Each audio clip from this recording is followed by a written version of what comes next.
اس کے عمرا، ہندوؤں کے معزز افراد اور شاہی خاندان کے لوگوں کو داخلے کی اجازت تھی۔ ان مندروں کے نزدیک ہی ایک پانی کا تالاب بھی بہتا تھا، جس کے کنارے بیٹھ کر حضرت خواجہ معین الدین چشتی رحمت اللہ علیہ آپ رحمت اللہ علیہ کے ساتھی وضو کیا کرتے تھے۔ تو دوستو، وہاں کے رہنے والے ہندو برہمنوں کو یہ بات بہت ناگوار گزرتی تھی۔ ان کا عقیدہ تھا کہ مسلمانوں کے ہاتھ لگانے سے تالاب کا پانی ناپاک ہو جاتا ہے۔ چنانچہ انہوں نے اس بات کی شکایت اپنے مہاراجا سے کی کہ ایک مسلمان فقیر اور اس کے ساتھی انا ساگر کے کنارے پڑاؤ ڈالے ہوئے ہیں اور ان کی موجودگی سے ہمارا دھرم بھرشٹ ہوتا ہے۔ دوستو، اس پر پرتھوی راج نے اپنے ماتحتوں کو حکم دیا کہ ان لوگوں کو وہاں سے ہٹا دیا جائے۔ ان لوگوں نے آپ کے خادموں کے ساتھ سختی کا سلوک کیا۔ آپ کے ساتھی آپ کی خدمت میں حاضر ہوئے اور اس بارے میں بتانے لگے۔ یہ بات سن کر آپ رحمت اللہ علیہ جلال میں آ گئے اور حکم دیا کہ انا ساگر سے ایک پیالہ پانی لے کر آؤ۔ پیالہ ابھی بھرا ہی تھا کہ آپ کی کرامت سے پورا کا پورا تالاب بالکل خشک ہو گیا۔ دوستو، یہ منظر دیکھ کر ہندو برہمن بہت خوفزدہ ہو گئے اور انہوں نے پھر سے اپنے راجا سے اس بات کی شکایت کر دی۔ اب پرتھوی راج نے اپنی پولیس کے آدمیوں کو برہمنوں کے ساتھ بھیجا تاکہ وہ سختی سے کام لے کر آپ رحمت اللہ علیہ اور آپ کے ساتھیوں کو وہاں سے بھگا دیں۔ دوستو، پولیس اور برہمن حضرت خواجہ معین الدین چشتی رحمت اللہ علیہ کے پاس آئے اور آپ کو فوری طور پر شہر سے نکل جانے کا حکم دیا اور کہنے لگے، اگر آپ خود نہیں جائیں گے تو ہم آپ کو زبردستی نکال دیں گے۔ آپ رحمت اللہ علیہ نے ان لوگوں کی بات سنی انسنی کر دی۔ یہ دیکھ کر راجا کے سپاہی اور برہمن آپ رحمت اللہ علیہ پر حملہ کرنے کی غرض سے آگے بڑھے۔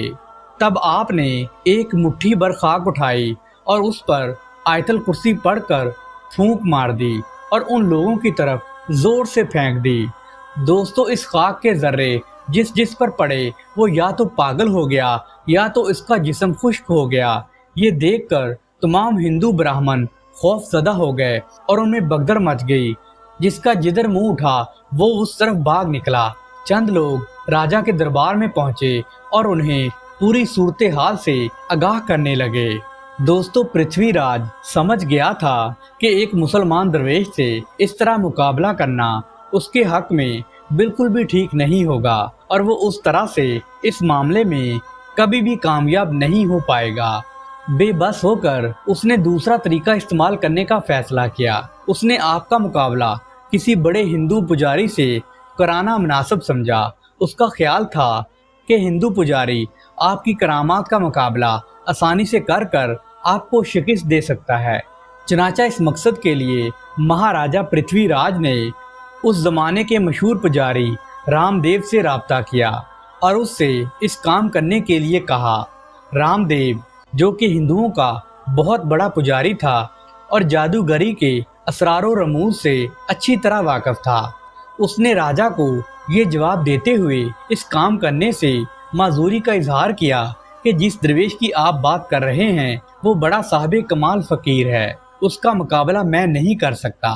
راجا نے اس کے باوجود بضد ہوتے ہوئے رام دیو کو آمادہ کرنے کی پوری کوشش کی۔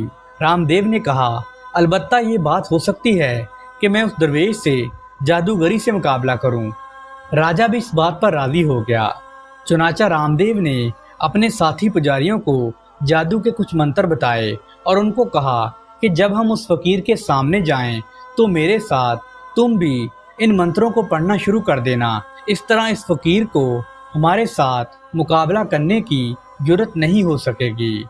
دوستو، اس کے بعد رام دیو اپنے ساتھیوں کے ہمراہ انا ساگر کی طرف روانہ ہو گیا اور حضرت خواجہ معین الدین چشتی رحمت اللہ علیہ کی قیام گاہ کے نزدیک پہنچ کر اس نے اور اس کے ساتھیوں نے زور زور سے منتر تنتر پڑھنے شروع کر دیے۔ اس بات کی اطلاع آپ رحمت اللہ علیہ کے خادم نے آپ کو دی۔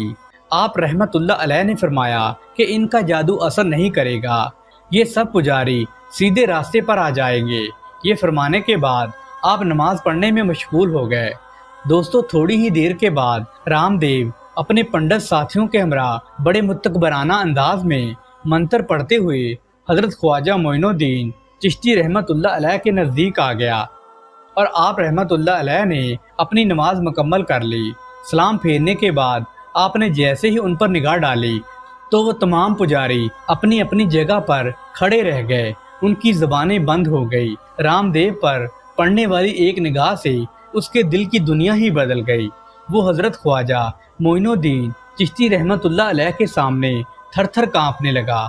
اس کی زبان سے رام رام کی بجائے رحیم رحیم نکل رہا تھا۔ وہ اپنی زبان سے رام رام کہنا چاہ رہا تھا مگر اس کی زبان اس کا ساتھ نہیں دے رہی تھی، اور اس کے ساتھی ہندوؤں نے جب اس کو رام رام کی بجائے رحیم رحیم کہتے ہوئے سنا تو اس کو ہوش میں لانے کے لیے اسے نصیحتیں کرنے لگے، مگر رام دیو کے دل میں انقلاب برپا ہو چکا تھا۔ اس کی کیفیت دیوانوں جیسی ہو گئی تھی۔ اس نے اپنے ہی پجاریوں پر حملہ کر دیا۔ اس کے ہاتھ میں لکڑی، ڈنڈا یا پتھر جو کچھ بھی لگا اس نے ان کے سر پھاڑ دیے۔ پجاریوں نے وہاں سے راہ فرار اختیار کی۔ دوستو اس کی حالت دیکھ کر حضرت خواجہ معین الدین چشتی رحمت اللہ علیہ نے اپنے ایک خادم کو پانی سے بھرا ہوا پیالہ رام دیو کو دینے کے لیے کہا۔ رام دیو نے وہ سارا پانی پی لیا۔ پانی پیتے ہی اس کی حالت بالکل نارمل ہو گئی۔ وہ اسی لمحے آپ کے قدموں میں گر گیا اور آپ کے حضور کفر سے توبہ کر کے اسلام قبول کر لیا۔ دوستو آپ رحمت اللہ علیہ رام دیو سے بہت خوش ہوئے اور اس کا نام رام دیو سے بدل کر آپ نے شادی دیو رکھ دیا۔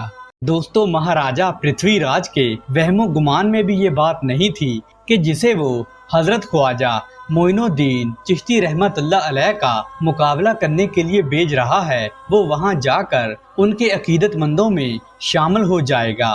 رام دیو کے اسلام قبول کر لینے سے پرتھوی راج اور دیگر ہندوؤں کے دلوں پر آپ رحمت اللہ علیہ کی ہیبت پوری طرح سے چھا گئی۔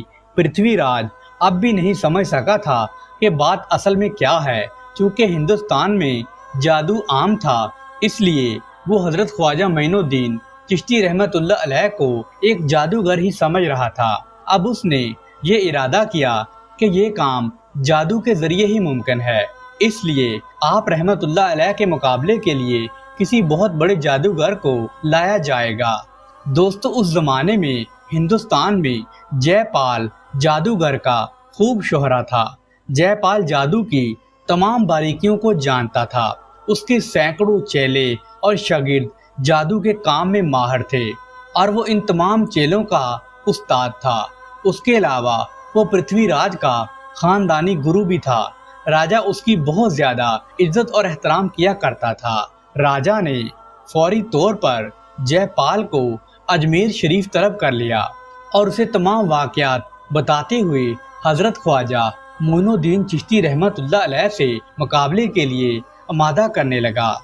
دوستو جے پال کو اپنے جادو کے کمالات پر اتنا زیادہ بھروسہ تھا کہ اس نے اس کام کو کرنے کی حامی بھر لی اور راجہ کو تسلی دیتے ہوئے کہنے لگا کہ راجہ جی آپ فکر نہ کرو، یہ کام تو میں فوراً کر لوں گا۔ اس فقیر کو اجمیر شریف سے باہر نکال کر ہی دم لوں گا۔ چنانچہ اس مقصد کے لیے اس نے اپنے چیلوں کو جمع کرنے کی تیاریاں شروع کر دی اور ادھر حضرت خواجہ معین الدین چشتی رحمت اللہ علیہ کو بھی جے پال کی سرگرمیوں کے بارے میں اطلاع پہنچ گئی۔ آپ رحمت اللہ علیہ نے وضو کیا اور اپنے ساتھیوں کے گرد اپنے عصا مبارک سے ایک دائرہ کھینچ کر ارشاد فرمایا کہ انشاءاللہ تعالی دشمن اس دائرے کے اندر داخل نہیں ہو سکے گا۔ جے پال نے وہاں پر پہنچتے ہی جادو کے زور سے یہ انتظام کیا کہ آپ رحمت اللہ علیہ کے ساتھی کسی بھی طرح تالاب سے پانی نہ لا سکیں۔ جے پال کی حرکت کا علم صرف حضرت خواجہ معین الدین چشتی رحمت اللہ علیہ کو ہوا تو آپ نے شادی دیو کو حکم دیا کہ جیسے بھی اس تالاب سے ایک پیالہ پانی کا بھر کر لے آؤ۔ دوستو یہ سننا تھا کہ شادی دیو جو کہ آپ کے عقیدت مندوں میں شامل ہو چکا تھا آپ کے حکم کی تعمیل کرنے کے لیے دیوانہ وار ہو گیا اور تالاب سے ایک پیالہ پانی کا بھر لیا۔ اس نے جیسے ہی تالاب سے پانی کا پیالہ بھرا تو دوستو تالاب بالکل ہی خشک ہو گیا۔